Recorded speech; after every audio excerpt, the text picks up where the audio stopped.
ఉన్న బంగారాన్ని విడిపించి ఆ రోజున మార్కెట్ ధర కట్టి మిగిలిన డబ్బును మీకు అందిస్తుంది కొమ్మూరి గోల్డ్.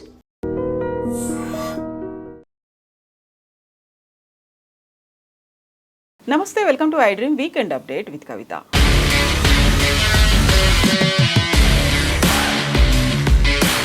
తెలంగాణలో ఫోన్ ట్యాపింగ్ వ్యవహారానికి సంబంధించి సిట్ విచారణ జరుగుతున్నప్పుడు విచిత్రమైనటువంటి వాదనలు, ఆరోపణలు తెర మీదకి వస్తున్నాయి. అసలు ఫోన్ ట్యాపింగ్ అనేది ఎవరు చేశారు, ఎవరి కోసం చేయించారు, ఎవరెవరు ఇందులో బాధ్యులుగా ఉన్నారు, బాధితులు ఎవరు, బోల్డ్ అంత హై డ్రామా అయితే కొనసాగుతోంది. యాక్చువల్గా ఫోన్ ట్యాపింగ్తో పాటుగా గతంలో వచ్చినటువంటి అంశాలన్నీ ఇప్పుడు కొలెక్కి వస్తాయా లేదా? మనతో పాటుగా ఉన్నారు పొలిటికల్ అనలిస్ట్ వి ప్రకాష్ గారు. ప్రకాష్ గారు నమస్కారం అండి.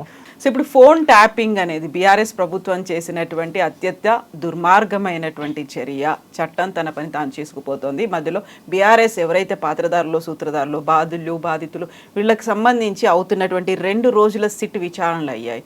కంక్లూజన్ ఏమొచ్చింది? అసలు పగబట్టారా, కుట్ర పన్నుతున్నారా? 2 సంవత్సరాల నుంచి అవుతుంది విచారణ, 2 రోజులు కాదు. 2 రోజులు ఇప్పుడు వీళ్ళు వచ్చారు. ఒకటమ్మా, ఈ ప్రపంచంలో ఫోన్ ట్యాపింగ్ చేయని ప్రభుత్వం అంటూ ఉండదు. నేను వరల్డ్ అన్న, నేను నాట్ ఓన్లీ ఇండియా, ప్రపంచంలో ఫోన్ ట్యాపింగ్ చేయని ప్రభుత్వం ఉండదు. ఇంకోటి, ట్యాపింగ్ చేసినా చేయకపోయినా ఏ ఫోన్లో సీక్రెట్ అనేది ఉండదు. ఎందుకంటే అన్నీ కూడా ఇప్పుడు మనం ఫోన్ మాట్లాడుతుంటేనే ట్యాప్ అయిద్దని కాదు. ఊరికే ఇట్లా ఫోన్ ఇట్లా పెట్టండి మీరు, అక్కడ వాళ్ళది ఏదైతే సెంటర్ ఉంటుందో ఈ ఫోన్ తయారు చేసిన వాళ్ళది, వాళ్ళు అనుకుంటే ఇట్లా ఉన్నప్పుడు కూడా మనదంతా వాళ్ళు ట్యాప్ చేయగలుగుతారు. అక్కడ అన్నీ రికార్డ్ అవుతూ ఉంటాయి. ట్యాపింగ్ గవర్నమెంట్ చేసినా చేయకపోయినా వాళ్ళ దగ్గర అన్నీ రికార్డ్ అవుతూ ఉంటాయి, విజువల్స్, ఎవ్రీథింగ్. సర్వీస్ ప్రొవైడర్ల దగ్గర అన్నీ కూడా. సపోజ్ మీ ఫోన్ ఇంకొకరికి ఇచ్చారనుకోండి, ఇచ్చినప్పుడు ఒక 1 మినిట్ కనుక మీరు వాష్రూమ్కో పక్క రూమ్కో పోయొచ్చే లోపల మీ ఫోన్ వెనకాలన్న సిఆర్ఎన్ నంబర్ ఏదో ఉంటుంది, అది ఆ ఒక్క నంబర్ కనుక వాళ్ళు తీసుకోగలిగితే మీరు ఫోన్ ఆన్ చేసినప్పుడల్లా వాళ్ళకి అలర్ట్ సౌండ్ వస్తుంది. మీరు ఏం చూస్తున్నారో వాళ్ళు కూడా అదే చూస్తారు. మీరు ఎవరితో మాట్లాడుతున్నారో స్పష్టంగా వాళ్ళు వినగలుగుతారు. అంత ఫోన్ ట్యాపింగ్ అంటే ఏదో టెక్నాలజీ ఇజ్రాయెల్ నుంచి రావాలి, పట్టుకోవాలి, ఇవన్నీ ఏం లేదు. నాకు ఒకసారి ఒక సైంటిస్టు ఉద్యమ కాలంలో నాకు ఫోన్ చేశాడు. ఇది ఎప్పుడు చెప్పలేదు, ఇప్పుడు చెప్తున్నాను.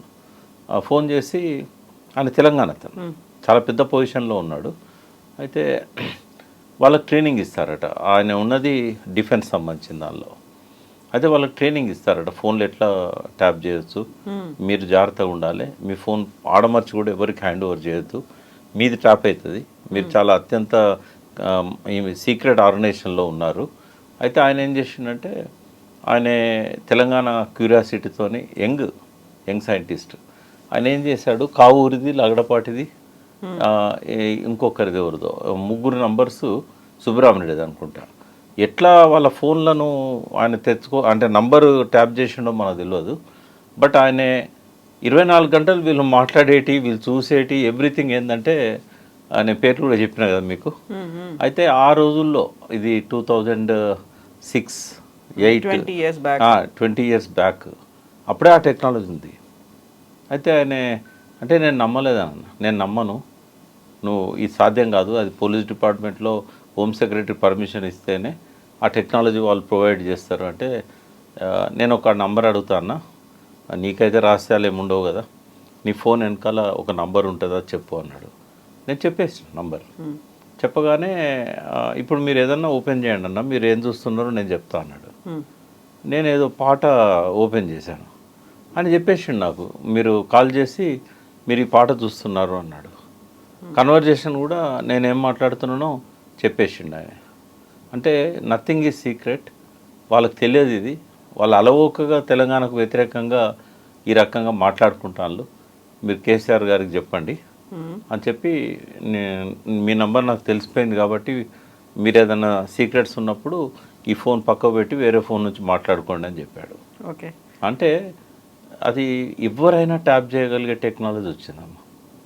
ఏది ఎన్క్రిప్టెడ్ అని అంటాం WhatsApp, it's not encrypted, end to end అంటారు. అయితే ఎప్పుడు అంటే వాళ్ళకు అమౌంట్ పే చేస్తే వాళ్ళు ఇచ్చేస్తారు. మన దేశంలోనే కొన్నిసార్లు ప్రభుత్వాలు వాళ్ళకు పెద్ద మొత్తం పే చేసి వాళ్ళు అది కోడ్ తీసుకుంటారు. అంటే ఈవెన్ వాట్సాప్ కూడా సేఫ్ కాదు.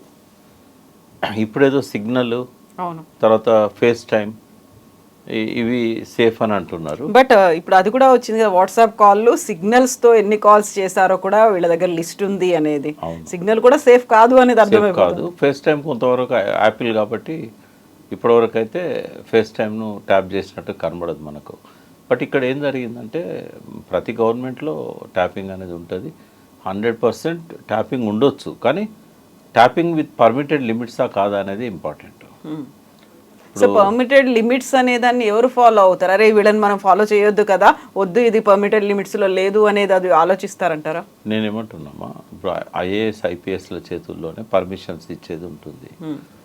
వాళ్ళు ఎందుకు బాధ్యతను విస్మరిస్తున్నారు? ఇప్పుడు 5 ఏళ్ళకు ఒకసారి మారే రాజకీయ నాయకులకు వాల్యూస్ లేవు అనుకుందాం. వాళ్ళు శత్రువుల ఫోన్లు కానీ వాళ్ళు ఇష్టమైన వాళ్ళ ఫోన్లు కానీ అన్నీ కూడా ప్రత్యర్థుల ఫోన్లను ట్యాప్ చేయమని చెప్తారు. వీళ్ళు ఎందుకు చేయాలి? ఫస్ట్ ముద్దాయి ఎవరు ఇక్కడ? ఇప్పుడు హోమ్ సెక్రటరీ దగ్గర 650 నంబర్స్కి ట్యాప్ చేయడానికి పర్మిషన్ తీసుకున్నట్టుగా మీడియాలో వచ్చింది. అది కూడా లీకే, బట్ అది ఎంతవరకు కరెక్టో వాళ్ళు కన్ఫర్మ్ చేయాలి.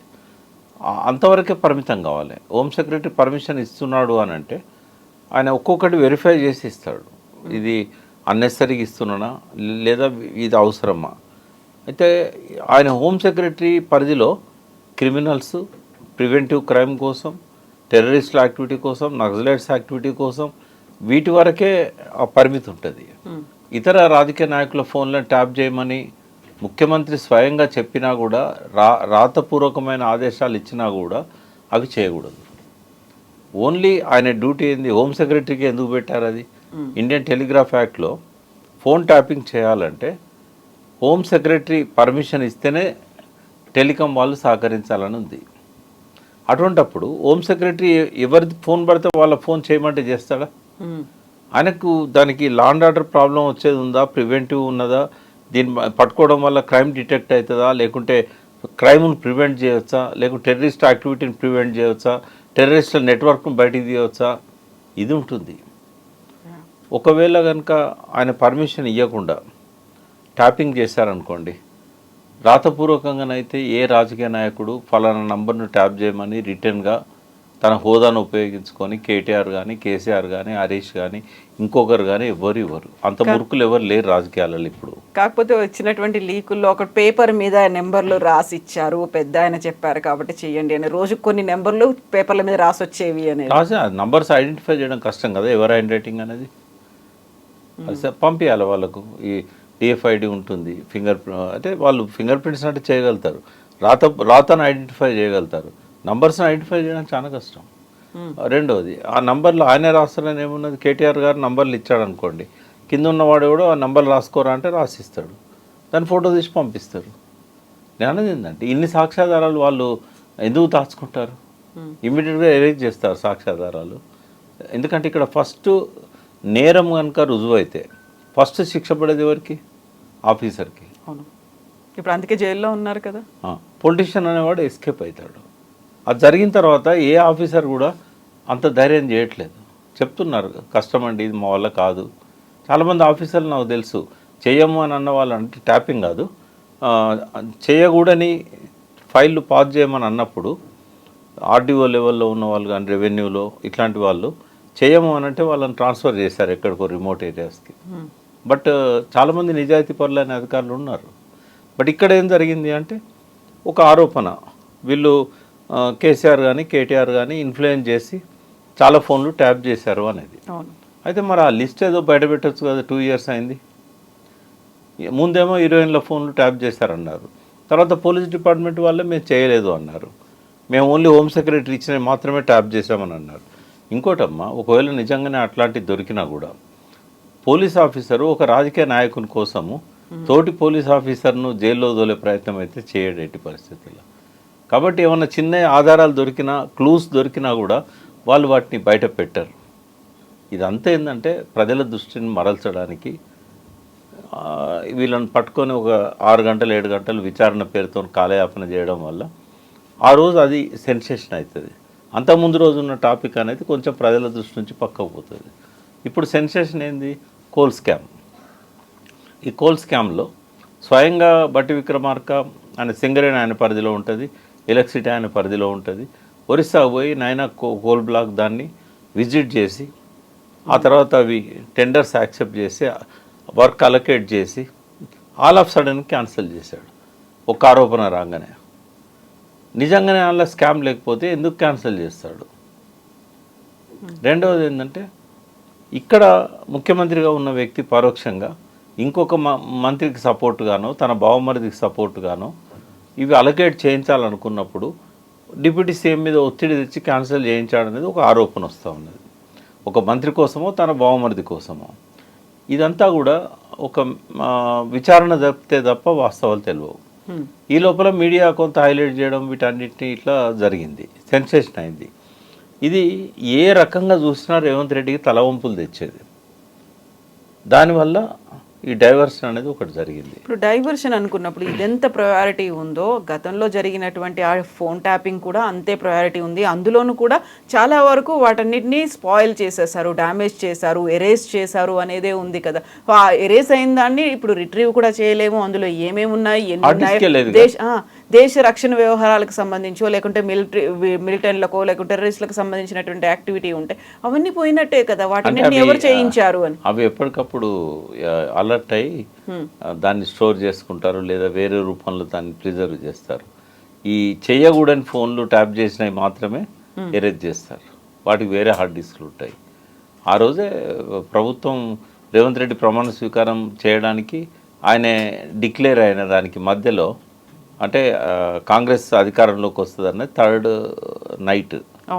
Third evening December 3rd evening, ప్రమాణ స్వీకారం 7th, 4th, 5th, 6th 3 రోజులు టైం ఉంది కదా. చేయాలనుకుంటే చేయొచ్చు, చేశారా లేదా నేను చెప్పలేను, బట్ చేయాలనుకుంటే చేయడానికి స్కోప్ అవుతుంది కదా. సో ఎవరు చేయించారు, ఎవరు చేశారు అనేది, సూత్రధారులు ఎవరు, పాత్రధారులు ఎవరు అనే దాంతో పాటుగా బాధ్యులు ఎవరు, బాధితులు ఎవరు అనేది కూడా కదా. ఇప్పుడు ఈవెన్ చేశారు అని దొరికినా కూడా వీళ్ళు ఎరేజ్ చేశారు అనేది ఆధారం దొరికింది, కానీ ఎవరు చేశారనేది ఎట్లా దొరుకుతుంది? ఎవరు చేయించారనేది ఎట్లా దొరుకుతుంది? ఎవరు చేయించారంటే వాళ్ళు చేయమని ఎవరైతే ఆదేశాలు ఇచ్చారో వాళ్ళే. అందులోనే ఒక పెద్ద ఆయన అనేది వినిపిస్తోంది. అంటే ఇదంతా ఊహాగానాలే. చేశారు అని ఎవరైనా ఇగో ఈయన చేశాడు అని చెప్పడానికి సాక్ష్యం ఉంటుందా? నిజంగానే అక్కడ హార్డ్ డిస్క్ ఉండిందా? ఉంటే అది ఎరేజ్ అయిందని చెప్పడానికి సాక్ష్యం ఉందా? ఉన్నప్పుడు అతనే చేశాడనే ఉన్న ప్రూఫ్ ఉందా? ఉన్నప్పుడు అతన్ని విచారించినప్పుడు ఇతని పేరు చెప్పాడని చెప్పి ఇవన్నీ లీకులే తప్ప. ఇప్పుడు వాళ్ళు వాంగ్మూలం ఇచ్చారు, చేసాము మేము, ఆ పెద్ద ఆయన చెప్పారు, మాతో చేయించారు, ఇలా పోలీసుల ముందు ఇచ్చే కన్ఫెషన్స్ చెల్లవు చట్ట ప్రకారం, ఎవిడెన్స్ యాక్ట్ ప్రకారంగా. పోలీసుల సమక్షంలో అది పోలీస్ ఆఫీసర్ కానీ బయట వాళ్ళు కానీ వాళ్ళ సమక్షంలో వాళ్ళే విచారణ చేసినప్పుడు ఇచ్చిన వాంగ్మూలాలు చెల్లవు. మేజిస్ట్రేట్ ముందు రికార్డ్ చేయాలి. ఇప్పుడు వాళ్ళు అరెస్ట్ అయ్యి లోపల ఉన్నారు, సుప్రీంకోర్టు దాకా కూడా వెళ్ళారు, బెయిల్ రావాలి అనుకుంటే ప్రభాకర్ రావుకి రాలేదు. మరి ఇప్పుడు ఈ సిట్ అనేది వచ్చింది, ఆ తర్వాత మాజీ మంత్రులు ఇద్దరిని 2 రోజుల పాటు జరిగింది. ఏం జరుగుతోంది ఇక్కడ? ఇది కేవలం డైవర్షన్ పాలిటిక్స్ అమ్మా. 2 డైవర్షన్ పాలిటిక్స్ ఉన్నాయి ఇలా. అంటే ఇక్కడ కూడా నేను ఒక కామెంట్ చేస్తాను రేవంత్ రెడ్డి మీద. ఎందుకంటే డైవర్షన్ పాలిటిక్స్ చాలా రేర్గా జరుగుతాయి. దీనికి పితామహుడు ఎవరు తెలుసా? డైవర్షన్ తెనాలి రామకృష్ణుడు.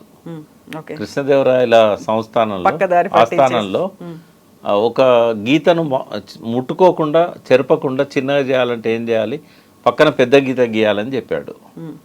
ఇప్పుడు ఈ కోల్ స్కామ్ కావచ్చు, ఇంకోటి కావచ్చు, దీని నుంచి ప్రజల దృష్టిని మరల్చాలంటే ఇంకొక ముఖ్యమైన సమస్య, సెన్సేషనల్ సమస్యను ముందు పెట్టాలి.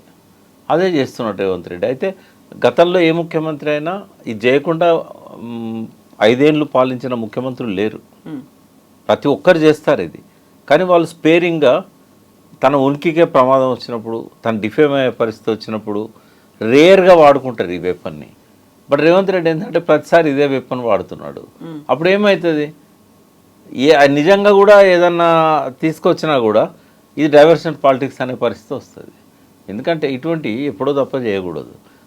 ఇప్పుడు 2 ఏం చేసిండో చెప్తా. హరీష్ రావు గారిని చేసే ముందేమో టీఆర్ఎస్ దిమ్మలు గులగొట్టండి అని ఒక స్టేట్మెంట్ ఇచ్చాడు. సెల్ఫ్ గోల్ అయిపోయింది అది. ఈయన టీడీపీకి అనుకూలంగా ఉన్నాడు అనేది బాగా ప్రచారమైంది. కాంగ్రెస్లో వ్యతిరేకత వచ్చింది, హైకమాండ్కు ఫిర్యాదులు పోయినాయి.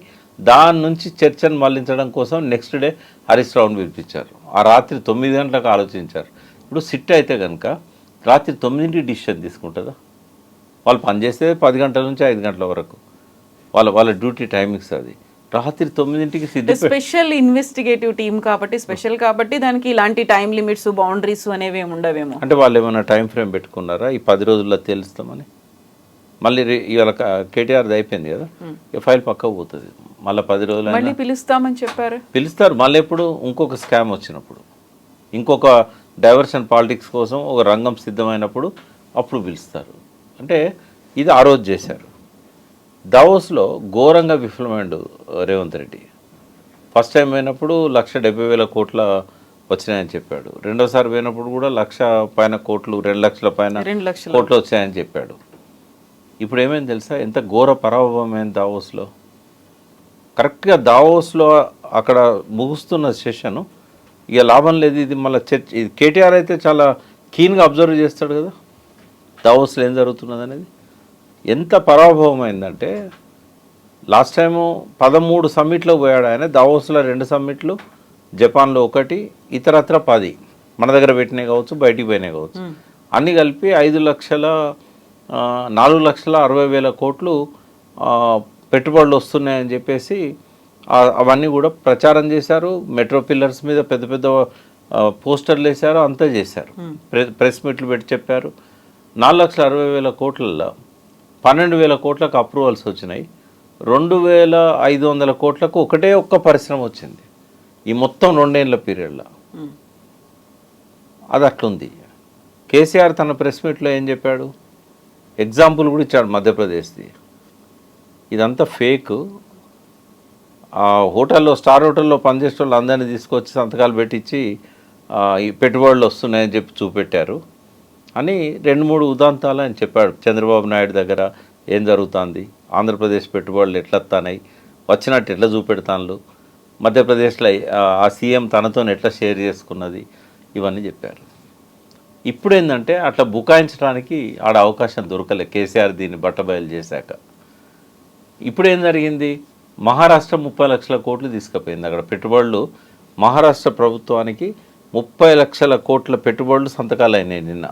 కాకపోతే అక్కడ కూడా వినిపిస్తున్నటువంటి ఆరోపణలు ఏంటంటే మహారాష్ట్రలో అక్కడ పక్క రాష్ట్రానికో లేకుంటే పక్క ఎవరైతే ప్రాంతానికి చెందినటువంటి ఒక లీడర్ ఉన్నారో అక్కడ ముంబైలో జరుపుకోవాల్సినవి వాళ్ళనే అక్కడ దాకా దావోస్ దాకా పట్టుకెళ్ళారు, అక్కడ ఒప్పందం చేసుకొని ఇక్కడికి వచ్చారు. అయినా కూడా ఈయన కూడా అట్లనే చేశాడు. మరి ఈ 4,60,000 కోట్ల సంతకాలలో చాలామంది మన తెలంగాణ వాళ్ళు ఉన్నారు. మొన్న రైజింగ్ దానిలో ఏ అంబానో అదానో సంతకాలు చేయలే, మనోళ్ళే చేశారు. 70,000 కోట్లకు నేను సంతకం పెట్టినా, దుబాయ్ పోయి ఒక ఆయన నాకు ఫోన్ చేశాడు, నీకు అంత సత్తా లేదు కదా అంటే, లేదు కాబట్టి పెట్టుబడుల కోసం దుబాయ్కి వచ్చిన అన్నాడు. ఏ షేక్ నన్ను అడిగి ప్రాజెక్టు మంచిగా ఉంది ముందే సంతకం పెట్టేసిన అన్న అక్కడ అని చెప్పిండు మన తెలంగాణ పిల్లోడే. అంటే నేననేది ఏంటంటే ఇక్కడ కనీసం పక్కనున్న ఆంధ్రప్రదేశ్ 2.5 లక్షల కోట్లకు సంతకాలు అయినాయి. మనకంటే చిన్న రాష్ట్రం కేరళ 1,20,00,000 కోట్లకు 1,20,00,000 కోట్లకు సంతకాలు, 1,20,000 కోట్లకు సంతకాలు అయినాయి. 1,20,000 కోట్లు. తెలంగాణ దగ్గరికి వచ్చేవారికి 28,000 కోట్లు. అంటే అత్యంత తక్కువ పెట్టుబడులు సంతకాలు అయినాయి తెలంగాణకు. ఆ 28,000 కోట్లలో మరి 8,000 కోట్లు వస్తే తెలియదు. బట్ ఇప్పటికీ అఫీషియల్గా అయితే అనౌన్స్మెంట్ ఏం రాలేదు కదా, ఎన్ని ఒప్పందాలు అయ్యాయి. మీ చేతిలో సెల్ ఫోన్ ఉంది, మీరు గూగుల్లో అడిగితే చెప్తుంది. ఎందుకు అంటే ప్రతి దానికి అక్కడ రికార్డు ఉంటుంది. ప్రెస్లో కూడా వచ్చినాయి. 3 రోజులలో మొదటి రోజు ఎంత, రెండో రోజు ఎంత, మూడో రోజు ఎంత వాళ్ళు ఎక్స్పెక్ట్ చేశారు. మహారాష్ట్ర మొదటి రోజే 14 లక్షల కోట్లు గ్రాప్ చేసింది. అటెన్షన్ డైవర్ట్ అయిపోయింది తెలంగాణ మీద నుంచి మహారాష్ట్ర వైపు. ఎందుకంటే ఈయన పదే నా దగ్గర డబ్బులు లేవు, నా అప్పుల పాలైపోయినా, నాకు ఎవడు బ్యాంక్ అప్పు ఇస్తలేడు, ఇట్లాంటి మాటలు మాట్లాడడం వల్ల అవి ఎకనామిక్ టైమ్స్లో వాళ్ళు తీసుకునేదే. అవి ఎకనామిక్ టైమ్స్, ఫైనాన్షియల్ ఎక్స్ప్రెస్ ఇట్లాంటి పేపర్లల్లో వాళ్ళు ఇవే క్యాచ్ చేస్తారు. ఆర్థిక పరిస్థితి ఎట్లుంది రాష్ట్రానికి. కాకు కూడా చెప్పింది ఆర్థిక పరిస్థితి తిరోగమనంలో ఉందని. ఇది డైరెక్ట్ రిఫ్లెక్షన్ దావోస్లో కనబడ్డది. ఇది బయట పెడతాడు కేటీఆర్ అనే ఉద్దేశంతో డే లాంగ్ ఆయనను కూర్చోబెట్టారు.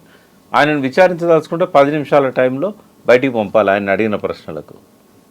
డే లాంగ్ ఎందుకు కూర్చోబెట్టారంటే బయటకు వస్తే మీడియా ముందుకు వస్తాడు, రాత్రి మీడియా టైం అయిపోయేదాకా ఆయన అలా కూర్చోబెట్టుకొని. హరీష్ రావు కూడా అంతే. బట్ డైవర్షన్ కోసమే ఇంకోటేదో బయటపడుతుందని వీళ్ళని అనుకున్నప్పుడు ప్రజలు అక్కడ ఎదురు చూడట్లేదా? ఫోన్ ట్యాపింగ్ అంశంలో ఏం జరిగింది, కాళేశ్వరంలో ఏం జరిగింది, మిగతా అంశాలకు సంబంధించి ప్రతి దాంట్లోనూ కుంభకోణాలు ఉన్నాయి అంటే అనుకుంటే నిజాలు నిలకడ మీద కొంత టైం బట్టి బయటకు వస్తాయి కదా.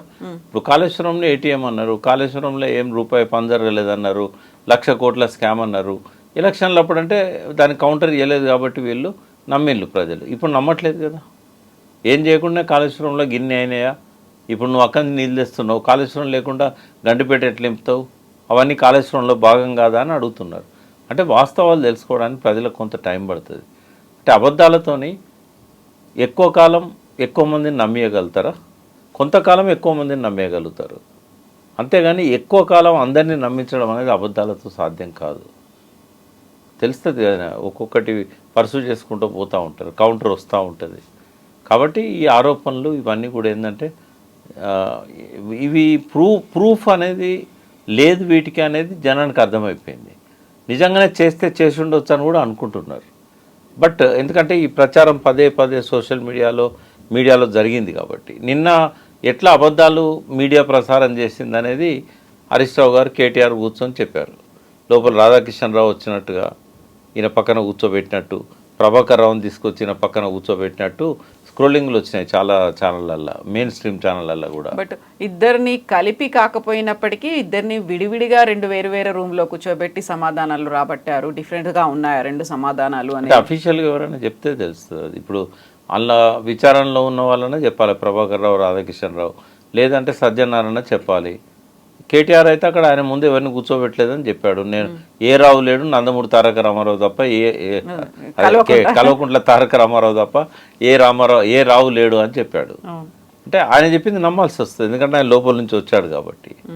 కాకపోతే ఇక్కడ కీలకమైనటువంటి ఇంకొక 2 అంశాలు ఉన్నాయి. వార్ రూమ్ పేరుతో వాళ్ళు ఏం చేశారు, ఎక్కడో వాళ్ళ ఆఫీసుల్లో కాకుండా డిఫరెంట్ ఎక్కడో కార్నర్స్లో పెట్టుకుని వార్ రూమ్లను యాక్టివిటీ చేశారు. ఇంకొకటి బీఆర్ఎస్ డబ్బులతోనే ఇజ్రాయెల్ నుంచి టెక్నాలజీ తెప్పించుకొని దాన్ని మిస్యూజ్ చేశారు. ఆ రూపంలో ఎలక్టోరల్ బాండ్స్ రూపంలో వీళ్ళు డబ్బు తీసుకున్నారు అనేది ఇవి ప్రూవ్ ఎట్లయితే అంటున్నాను నేను. ఒక కంప్లైంట్ వచ్చింది సంధ్యా శ్రీధర్ దగ్గర నుంచి, నన్ను బెదిరించారు, ఎలక్టోరల్ బాండ్స్ నా ఫోన్ ట్యాప్ చేసి 10 కోట్లో 12 కోట్లో తీసుకున్నారు అనేది. ఎక్కడి నుంచి తెచ్చిండ డబ్బులు? ఆయన బ్లాక్ మనీని ఆయన ఆధారాలతో ప్రూవ్ చేయగలుగుతారా? 12 కోట్లు బ్లాక్ మనీ తీసుకొచ్చినట్టు ఎట్లా చూపెడతాడు, వీళ్ళకు ఇచ్చినట్టుగా ఎట్లా చూపెడతాడు? ఇవన్నిటికీ కోర్టు అనేది అది నిశ్చితంగా పరిశీలిస్తుంది. డైరెక్ట్ ఎవిడెన్స్ ఇది ఏంటంటే సివిల్ క్రైమ్, ఖచ్చితంగా ఆధారాలు ఉండాలి. మనీ మ్యాటర్స్లలో ఖచ్చితంగా ఆధారాలు ఉండాలి. నువ్వు 20,000 కంటే ఎక్కువ క్యారీ చేయకూడదని చెప్తున్నాయి చట్టాలు. ఎక్కడిని తీసుకొచ్చి పెట్టినావు నువ్వు అన్ని కోట్లు, అన్ని వేల కోట్లు? ఇప్పుడు సంధ్యా శ్రీధర్ ఏంటంటే ల్యాండ్ గ్రాబర్గా కేసులు ఉన్నాయి ఆయన మీద. వీళ్ళు క్లియర్ చేయమంటే చేయలేదు కావచ్చు, బహుశా ఆ కక్షతో చెప్తాడని ఎందుకు అనుకోకూడదు? దానికి కూడా కౌంటర్ ఉంటుంది కదా. నేనేమంటున్నా, ఫోన్ ట్యాపింగ్ జరగలేదని నేను చెప్పట్లేదు. బట్ పర్మిటెడ్ లిమిట్స్లో ఆ 650 మందిదే జరిగిందా, లేదా వేరే వాళ్ళే కూడా జరిగినాయి అన్నప్పుడు ముందు పోలీస్ ఆఫీసర్లు కన్ఫెస్ అయిన వాళ్ళు చెప్పాలి కదా, వాళ్ళని మీడియా ముందు కూర్చోబెట్టాలి. వాళ్ళు ఏదో వాళ్ళ ముందర స్టేట్మెంట్ ఇవ్వడం కాదు. వాళ్ళు కూడా రేపు బాధ్యులు అవుతారు.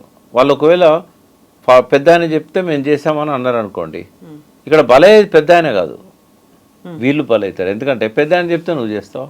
అసలు ఆ పెద్ద ఆయన ఎవరైనా కానీ నువ్వు పెద్ద ఆయన చెప్తే నువ్వు చేస్తావా?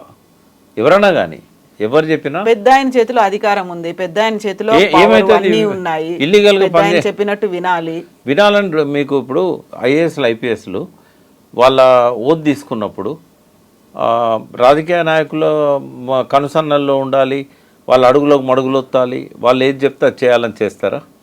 ఎట్టి పరిస్థితుల్లో కూడా నిజాయితీగా ఒక్కొక్క ఐఏఎస్ ఆఫీసర్ 20 సార్లు ట్రాన్స్ఫర్ అయిన సందర్భాలున్నాయి వాళ్ళ సర్వీస్లో. మామూలుగా అయితే 2-3 ఏళ్ళు ఒక దగ్గర ఉంచాలి. ఎందుకు అవుతారు వాళ్ళు? అంటే వాళ్ళు చెప్పినట్టు చేయరు కాబట్టే కదా. నీకు అయ్యేది ఏముంది? నేను ఉద్యోగంలోకి వెళ్ళి తీసేయలేడు కదా, దాడి చేయించలేడు కదా, ట్రాన్స్ఫర్ చేస్తాడు అంతే కదా. ఒక నిజాయితీ గల ఆఫీసర్ ఎప్పుడు కూడా ట్రాన్స్ఫర్ కావడానికి సిద్ధంగా ఉండాలి. అంత మాత్రాన నువ్వు జైలు పోయే పరిస్థితి ఎందుకు తెచ్చుకోవాలి వాళ్ళకు ఇటువంటి పనులు చేసి? రాజకీయ నాయకుడు 5 ఏళ్ళ తర్వాత ఉంటాడో లేడో తెలియదు, బట్ నువ్వు సర్వీస్లో 30 ఏళ్ళు ఉండాలి కదా. 30 ఏళ్ళు సర్వీస్లో ఉండాలనుకున్నప్పుడు నువ్వెట్లా దీనికి ఈల్డ్ అవుతావు? కాకూడదు కదా. కాబట్టి ఫస్ట్ మిస్టేక్ ఎవరిది అవుతుంది ఇక్కడ? ప్రతిసారి అధికారులు బలవుతారా ఏ ఇష్యూ అయినా ఏదైనప్పటికీ కూడా? మన సిస్టమ్ అట్లా అవకాశం ఇచ్చింది. ఎందుకంటే అధికారి నిజాయితీగా ఉంటే బలిగాడు, అధికారి కనుక అమ్ముడు పోతే బలవుతాడు. రాజకీయ నాయకుడికి ఎప్పుడు సేఫ్ సైడ్ ఉంటుంది, బ్రిటిష్ కాలం నుంచి కూడా. అధికారి నిజాయితీగా ఉన్నాడు అనుకోండి, నేను చేయను అనుకోండి, ట్రాన్స్ఫర్ అయిపోతాడు ఇంకెక్కడికి. అలా అయినా బలయ్యేది వాళ్ళే కదా. బలే అని అనకూడదు, ఎందుకంటే ఎక్కడైనా పనిచేయడానికి సిద్ధంగా ఉండాలి వాళ్ళు. వాళ్ళు చెప్పినట్టుగా వినలేదు కాబట్టి ఒక పనిష్మెంట్ లాగా అంతే కదా. చాలాసార్లు రిజిగ్నేషన్ లెటర్ జేబులో పెట్టుకొని ఉంటారు, అవసరమైతే రాజీనామా చేస్తాం కానీ మేము మాత్రం ఈ పిచ్చి పని. చాలామంది ఐఏఎస్లు రిజైన్ చేశారు, దేవవ్రత కంటానుండే చాలామంది రిజైన్ చేశారు ఈ ఒత్తిళ్లకు.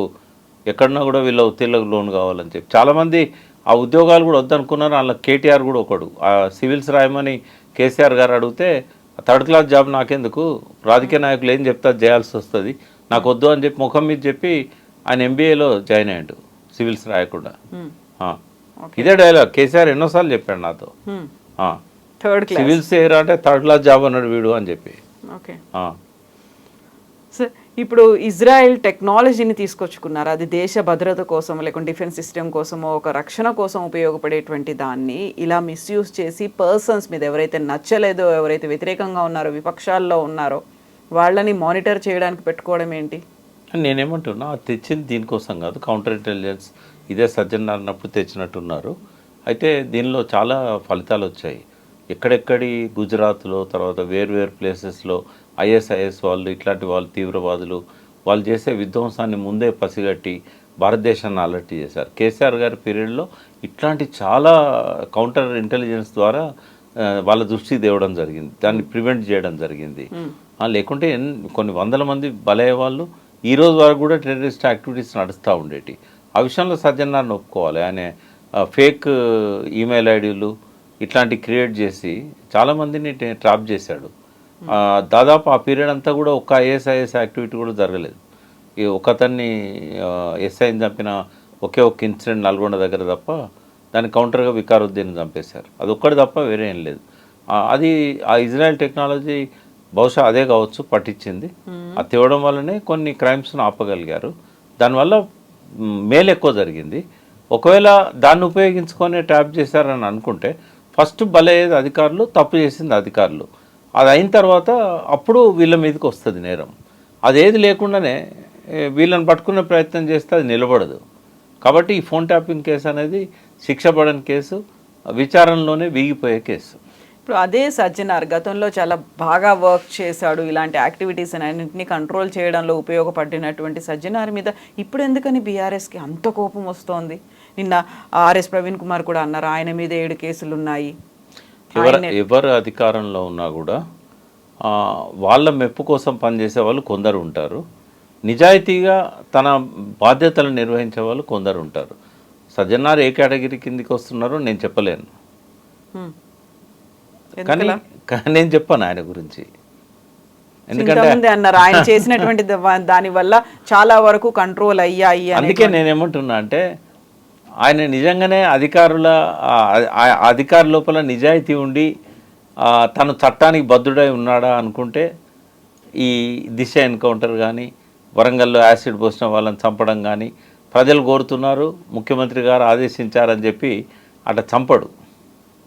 బట్ ఎక్కడో ఒకడ ఆయన కన్సర్న్ ఉంటుంది ఆయనకు. ఇప్పుడు మీరు నేను ఎట్లయితే ఫీల్ అవుతామో ఒక ఇన్సిడెంట్ జరిగినప్పుడు అట్లాగే ఫీల్ అవుతాడు ఆయన. అట్లాగే ఫీల్ అయ్యి ఆయన చట్టాన్ని చేతిలోకి తీసుకున్న సందర్భాలున్నాయి. సుప్రీంకోర్టులో ఇవాళ విచారణ ఎదుర్కొంటున్నాడు. బహుశా ఆ కేసు క్లియర్ అయిందో లేదో నాకు తెలియదు, బట్ అప్పీల్ ఉండే అక్కడ. ఏది ఏమైనా కూడా ప్రజలు పూలు చల్లారు ఆయన మీద. అంటే ప్రజల ఆలోచనలో తగ్గట్టుగా ఆయన వ్యవహరించాడు. అట్లా వ్యవహరించమని బహుశా ముఖ్యమంత్రి లేకుంటే హోంమంత్రి చెప్పి ఉండొచ్చు, బట్ దాన్ని చట్టం పర్మిట్ చేయదు కదా. దిశ ఎన్కౌంటర్ని అప్రిషియేట్ చేసిన వాళ్ళు ఎంతోమంది ఉన్నారు, కానీ అది తప్పు అనేది మాలాంటి వాళ్ళం ఆ రోజే గొంతెత్తాం. అది చేయకూడదు. ఈవెన్ యాసిడ్ పోసి కొంతమందిని అది ఇది చేసినప్పుడు కూడా ఆ ఇన్సిడెంట్లో వరంగల్లో 3 తీసుకుపోయి కాల్ చేశాడు. ఆ సీన్ ఆఫ్ అఫెన్స్ పోయినప్పుడు ఇక దానికి ఏదో కథలుతారు, వెపన్ తీసుకుపోతుంటే ఇదని. అట్లా చాలా జరిగినాయి ఆయన పీరియడ్లో. 3 ఇన్సిడెంట్లు అయితే నాకు తెలుసు. బట్ ఇది చట్ట ప్రకారం అయితే చేయకూడదు ఆయన. ప్రజల ఆకాంక్షల మేరకు చేసిండా లేకుంటే ముఖ్యమంత్రి చెప్తే చేసిండా అంటే అటువంటి వ్యక్తే ఇవాళ సిట్ ముఖ్యాధికారిగా ఉన్నాడు. అంటే రాజశేఖర రెడ్డి పీరియడ్లో పనిచేశాడు, చంద్రబాబు పీరియడ్లో పనిచేశాడు, కేసీఆర్ పీరియడ్లో పనిచేశాడు, రేవంత్ రెడ్డి పీరియడ్లో పనిచేస్తున్నాడు. అంటే ఆయనకు పర్సన్ ముఖ్యం కాదు, ఎవరు అధికారంలో ఉన్నారు వాళ్ళ ఆదేశాలను శిరసా వహించాలి. అక్కడ అధికారిగా ఉన్నారు కాబట్టి, పోలీసు అధికారిగా ఉన్నారు కాబట్టి ఆయన అలా ఫాలో అవ్వాల్సిందే కదా. అదే ఇంతకుమించి నేను ఏది మాట్లాడినా ఇప్పుడు నాకు నోటీస్ వస్తుంది, ఆర్ఎస్ ప్రవీణ్ కుమార్కి వచ్చినట్టుగా. దాంతోపాటు మీకు నోటీస్ వస్తుంది. ఈ పంచాయతీ అంత అవసరం మీకు నాకు? ఇప్పుడు ఏం జరగబోతోంది మరి? నెక్స్ట్ ఏమవుతుంది? ఏమీ జరగదు. ఫస్ట్ పోలీస్ అధికారులు వాళ్ళు అరెస్ట్ అయ్యారు, ఇప్పటికీ జైల్లోనే ఉన్నారు, బెయిల్ కూడా రాదు, సుప్రీంకోర్టు కూడా నిరాకరించింది. ఆ తర్వాత మంత్రులు వచ్చారు, ఇద్దరు అయిపోయారు, ఎక్స్ మంత్రులు వచ్చారు, ఆ ఇద్దరు అయిపోయారు. హూ కమ్స్ నెక్స్ట్ అంటే ఆయన ఎవరినైనా పిలవచ్చు, సీఎం కూడా పిలవచ్చు, కేసీఆర్ని పిలవచ్చు, ఆ టీఆర్ఎస్లో ఉన్న ఇతర మంత్రులను పిలవచ్చు. అప్పటి పీరియడ్లో రేవంత్ రెడ్డికి ఎవరి మీద కక్ష ఉన్నా లేకుంటే ఎవరిని విచారించాలనుకున్నా ఓ ఫేక్ కంప్లైంట్ ఎవరితో నన్ను ఇప్పించి పిలిపించవచ్చు. చట్టం చేతిలోకి తీసుకోవడానికి ఈయన ఆయన అని ఏముంటుంది? ఎవరినైనా పిలవచ్చు, ఎవరినైనా విచారించవచ్చు. జరుగుతుంది ఏం బహుశా ఇంకొక పెద్ద ఇష్యూ వచ్చినప్పుడు, రేవంత్ రెడ్డి పదవికే ప్రమాదం వచ్చేటువంటి స్కామ్ వచ్చినప్పుడు అప్పుడు కేసీఆర్ని పిలిచి మీడియా అటెన్షన్ డైవర్ట్ చేయవచ్చు. ఓకే, ఇలా తేలేదు ఏముండదమ్మా. సో ఇప్పుడు క్లీన్ చిట్టా మరి కేసీఆర్కి, మంత్రివర్గంలో ఉన్నటువంటి మంత్రులకి? ఒకవేళ క్లీన్ చిట్ కాకుండా ఈయన కేసులు పెట్టినా కూడా అవి నిలబడమంటున్నా నేను. ఓకే, ఎందుకంటే ఒకవేళ నేరం చేయాలనుకున్నా అప్రమత్తంగా ఉంటారు కదా. ఎందుకు చేస్తారు? తెలిసినట్టు చేస్తారా, దొరికేటట్టు చేస్తారా, రికార్డ్స్ అన్నీ ఆధారాలు ఇచ్చినట్టు చేస్తారా? ఆ సంతకాలు పెట్టాల్సింది ఎవరమ్మా? అధికారులే కదా. రేపు కాళేశ్వరం జరిగింది అనుకుందాం, సరే ఎన్లనైనా రంధ్రాన్వేషణ చేస్తే కొన్ని తప్పులు దొరుకుతాయి. మళ్ళీ చెప్తున్నా, ఆ తప్పుల వల్ల కాళేశ్వరం ఇదైందని నేను చెప్పట్లేదు, బ్లాస్ట్ వల్లనే అయింది అది. బట్ తప్పులు జరిగినాయి, నిర్వహణ లోపం జరిగింది, డిజైన్లలో కూడా ఏమైనా లోపాలు ఉంటే ఉండొచ్చు కాక రేపు తేలితే ఎక్స్పర్ట్ కమిటీ. బట్ శిక్ష ఉద్దేశించింది ఎవరికి? ఇంజనీర్లు, 17 మంది ఇంజనీర్లను వాళ్ళ మీద కేసులు పెట్టమని చెప్పేసి ఎన్డీఎస్ఏ చెప్పింది. పీసీ ఘోష్ కమిషన్ అదే రికమెండ్ చేశాడు. అలా కేసీఆర్ మీద కేసు పెట్టమని చెప్పారా? ఇరిగేషన్ మినిస్టర్స్ మీద కేసు పెట్టమని చెప్పారా? ఒక ప్రొటెక్షన్ ఉంటుంది. వాళ్ళు తప్పులు చేయకుండా కేసులు పెట్టవచ్చు, తప్పులు చేసినా కేసు పెట్టకపోవచ్చు, ఆధారాలు దొరకకపోవచ్చు. కేసులు పెట్టేంత మాత్రాన అవి గెలుస్తారని ఎట్లా అనుకుంటారు? అట్లా ప్రూవ్ అయిన కేసులు ఎన్ని ఉన్నాయి మొత్తం భారతదేశంలో? ఒక గడ్డి స్కామ్ కనబడుతుంది లాలూ ప్రసాద్ది. ఇంకా ఏ కేసులో ఎవరు అటువంటి శిక్షలు అనుభవించిన వాళ్ళు ఉన్నారు, జైలు పోయిన వాళ్ళు ఉన్నారు. కాబట్టి ఇదంతా కూడా రాజకీయ కాలక్షేపము, ఇష్యూస్ నుంచి డైవర్ట్ చేయడానికి తప్ప సీరియస్నెస్ కనబడదు ఇక్కడ. అందుకే వీటన్నిటినీ విడివిడిగా మనం ఆలోచించినట్టయితే నిజంగానే దొరికే కేసులు ప్రతిపక్షం పెట్టదు, ప్రతిపక్షం మీద గవర్నమెంట్ పెట్టదు. దొరికే కేసులు గవర్నమెంట్లో ఉన్న వాటి మీద ప్రతిపక్షం పెట్టదు. ఈ జనం లోపల ఒక హై డ్రామా నడిపించడానికి అందులో వాళ్ళ పరిమితమైన రాజకీయ ప్రయోజనాలు, డైవర్షన్ పాలిటిక్స్ ఇవన్నీ ఉంటాయి. ఆ యాంగిల్లో చూసినప్పుడు ఇదంతా అర్థమవుతుంది మనకు. ఎస్ అండి, థ్యాంక్ యూ సో మచ్ అండి, థ్యాంక్ యూ. నిజంగా ప్రస్తుతం ఉన్నటువంటి సమాజం దేనికి ప్రయారిటీ ఇస్తుంది? ఆర్థిక సంబంధాల చుట్టూ మాత్రమే తిరుగుతోంది. మళ్ళీ ఎన్నికలంగానే చాలా విరక్తి కలుగుతాను. మంచి అనిపిస్తుంది కదా, లేడీస్ కూడా ఛాలెంజింగ్ జాబ్స్ చేసినప్పుడు చాలా బాగుంటది. ఫుడ్ డెలివరీ ఇవ్వటానికి వెళ్ళినటువంటి డెలివరీ బాయ్ అనిల్ పై కళ్ళ ముందు